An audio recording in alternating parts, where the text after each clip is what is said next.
मी ऑटोमध्ये बसून प्रवाशांची वाट पाहत होतो. यावेळी जवळच उभ्या असलेल्या मित्रानं चहा पिण्यासाठी आवाज दिल्यामुळे मी रिक्षातून खाली उतरताच उसानं भरलेल्या ट्रॉलीचे टायर निखळल्यानं ट्रॅक्टर माझ्या ऑटो रिक्षावर येऊन पलटी झाला. यात माझी रिक्षा पूर्णपणे दबली. यात माझ्या रिक्षाचं मोठ्या प्रमाणात नुकसान झाले. हे शब्द आहेत भीषण अपघातात वाचलेल्या रिक्षा चालक पवन उजगरे यांचे. छत्रपती संभाजी महाराज चौकातून सावरगाव येथील साखर कारखान्याकडे जाणाऱ्या उसाच्या ट्रॉलीचे उजव्या बाजूचे मागील टायर अचानक निखळून पडले व जवळपास 5 ते 6 फूट ट्रॅक्टर रोडवर घसरत गेला.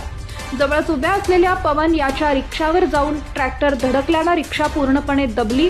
ही घटना घडण्याच्या 1 मिनिट आधी रिक्षा चालक पवन उजगरे राहणार भीमनगर माजलगाव याला बाजूला उभ्या असलेल्या मित्रानं चहा पिण्यासाठी बोलावलं.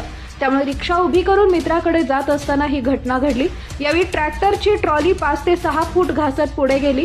या अपघातात जीवितहानी झाली नसली तरी ट्रॉलीमध्ये असलेला ऊस पूर्णपणे रस्त्यावर पांगला होता. अपघातानंतर ट्रॅक्टर चालक तेथून पसार झाला. रिक्षाचं मोठं नुकसान मात्र जीव वाचला.